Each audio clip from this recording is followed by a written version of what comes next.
যেমন আলেম শব্দের অর্থ জ্ঞানী, এলেম শব্দের অর্থ জ্ঞান এবং আলেম শব্দের অর্থ জ্ঞানী। তাহলে আলেম কয়টা স্তরে আছে?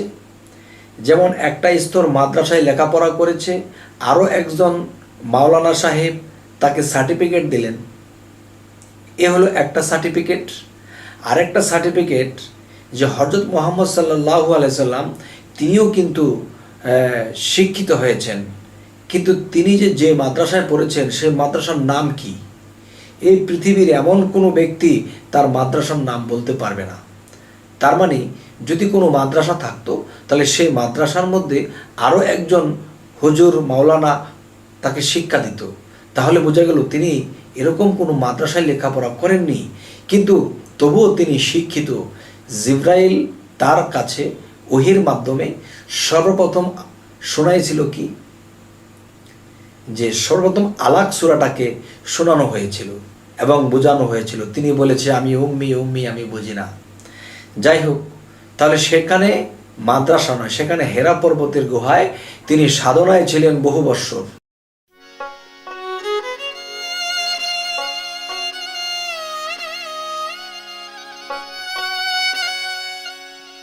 হে জগতবাসী, আজ আমি শামীম আলী চিশতি আপনাদের সামনে একটি আলোচনা নিয়ে আসলাম। সে আলোচনাটি হলো যে এই পৃথিবীতে মানুষ তরিকত করতেছে।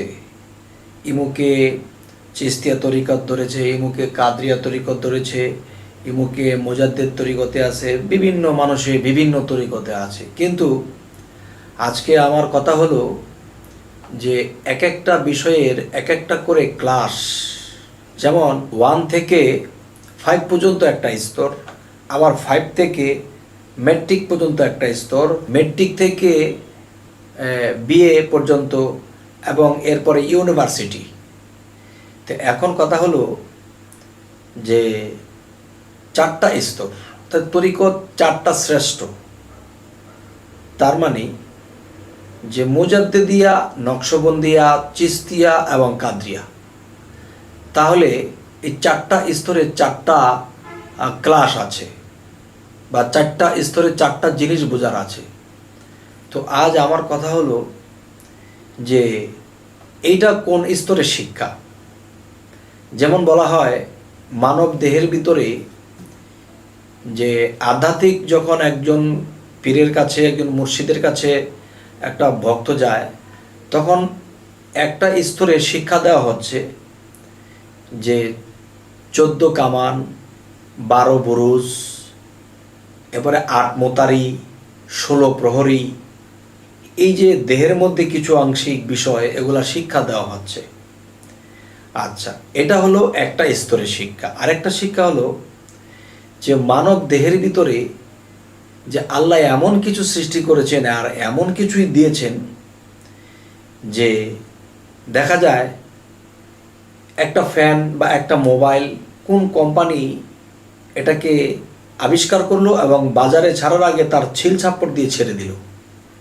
তো এই মানব দেহটা আল্লাহর তরফ হইতে সৃষ্টি হয়ে এসেছে, কিন্তু আল্লাহ এটার প্রমাণ রেখেছেন যে এই সৃষ্টিটা আমার তৈরি, এবং আমি যে কে এই পৃথিবীতে এসেছি আমার যে একটা পরিচয়। যেমন আমি জন্ম নেওয়ার পরে আমার বাবা মা আমার একটা নাম রেখেছে, তেমনি আল্লাহ আমাকে সৃষ্টি করে পৃথিবীতে প্রেরণ করার আগেই আমার নামটা আমার মধ্যে লিখে দিয়েছে। তাহলে এক কথায় বলতে পারি, যদি আমরা সূরা হামিমের দিকে লক্ষ্য করি যে কিতাবুন ফুসসিলাত আজাতু কোরআনান আরাবিয়ান, এই এক গ্রন্থ আরবি কোরআন রূপে অবতীর্ণ, এর বাক্যসমূহ জ্ঞানীদের জন্য। আচ্ছা, তাহলে এই আয়াতটা সকল স্তরের লোকেদের জন্য নয়, এই আয়াতটা জ্ঞানীদের জন্য বলা হয়েছে। তো এখন আমি বলবো যে জ্ঞানীদের জন্য যেহেতু বলা হয়েছে, তাহলে অজ্ঞানী এটা বুঝবে না। এটা বুঝতে হলে একজন জ্ঞানী লোকের কাছে যেতে হবে। আর সেই জ্ঞানী কে? যেমন আলেম শব্দের অর্থ জ্ঞানী, এলেম শব্দের অর্থ জ্ঞান এবং আলেম শব্দের অর্থ জ্ঞানী। তাহলে আলেম কয়টা স্তরে আছে? যেমন একটা স্তর মাদ্রাসায় লেখাপড়া করেছে, আরও একজন মাওলানা সাহেব তাকে সার্টিফিকেট দিলেন, এ হলো একটা সার্টিফিকেট। আরেকটা সার্টিফিকেট যে হযরত মুহাম্মদ সাল্লাল্লাহু আলাইহি সাল্লাম তিনিও কিন্তু শিক্ষিত হয়েছেন, কিন্তু তিনি যে মাদ্রাসায় পড়েছেন সেই মাদ্রাসার নাম কি? এই পৃথিবীর এমন কোনো ব্যক্তি তার মাদ্রাসার নাম বলতে পারবে না। তার মানে যদি কোনো মাদ্রাসা থাকতো তাহলে সেই মাদ্রাসার মধ্যে আরও একজন হুজুর মাওলানা তাকে শিক্ষা দিত, তাহলে বোঝা গেল তিনি এরকম কোনো মাদ্রাসায় লেখাপড়া করেননি, কিন্তু তবুও তিনি শিক্ষিত। জিব্রাইল তার কাছে ওহির মাধ্যমে সর্বপ্রথম শোনাইছিল কি? যে সর্বপ্রথম আলাক সূরাটাকে শোনানো হয়েছিল এবং বোঝানো হয়েছিল। তিনি বলেছে আমি উম্মি উম্মি, আমি বুঝি না। যাই হোক, তাহলে সেখানে মাদ্রাসা নয়, সেখানে হেরা পর্বতের গুহায় তিনি সাধনায় ছিলেন বহু বৎসর, 14 থেকে 14.5 বৎসর। যাই হোক, সেদিকে যাব না। এখন কথা হলো যে হযরত মুহাম্মদ সাল্লাল্লাহু আলাইহি সাল্লাম তাকে বলা হয় আল্লাহুম্মা সাল্লি আলা সাইয়্যিদিনা মাওলানা মুহাম্মদ। হযরত মুহাম্মদ সাল্লাল্লাহু আলাইহি ওয়াসাল্লাম তিনি একজন মাওলানা, তার মানে তিনি জ্ঞানী, জানলেওয়ালা। আল্লাহর তরফ হইতে জিব্রাইলের মাধ্যমে তিনি জেনেছেন। তাহলে আল্লাহুম্মা সাল্লি আলা সাইয়্যিদিনা মাওলানা মুহাম্মদ। তাহলে এই পৃথিবীতে যারা মাদ্রাসায় পড়েছে এদেরকে মাওলানা বলা হয়, যারা সার্টিফিকেট পেয়েছে এদেরকে মাওলানা বলা হয়। কিন্তু হেরা পর্বতের গুহায় জিব্রাইলের দ্বারা যখন শিক্ষা অর্জন করেছে, আল্লাহ জিব্রাইলের দ্বারা যখন নবীজিকে শিক্ষা দিয়েছিলেন, তখন তিনিও কিন্তু হয়েছেন মাওলানা। কেমনে? আল্লাহুম্মা সাল্লি আলা সাইয়্যিদিনা মাওলানা মুহাম্মদ। তাহলে মুহাম্মদ সাল্লাল্লাহু আলাইহি ওয়াসাল্লাম তিনি মাদ্রাসায় পড়েননি, তবুও তিনি মাওলানা। তাহলে এই পৃথিবীতে কোনো পীর ফকির যারা আধ্যাত্মিক সাধনা করেছে, আল্লাহর সাথে সংস্পর্শ করেছে, আল্লাহর তরফ থেকে জ্ঞান অর্জন করেছে, তাদের বাহ্যিক কোনো সার্টিফিকেট নেই, তবু তিনিই কিন্তু একজন মাওলানা। তবে এই পৃথিবীর যারা সাধারণ আছেন তারা এমন কথা বলবেন না আপনি পিরালি করেন, আপনি কি মাওলানা পড়েছেন? এমন কথা বলাটা এক হলো বোকামি, আরেক হলো কি?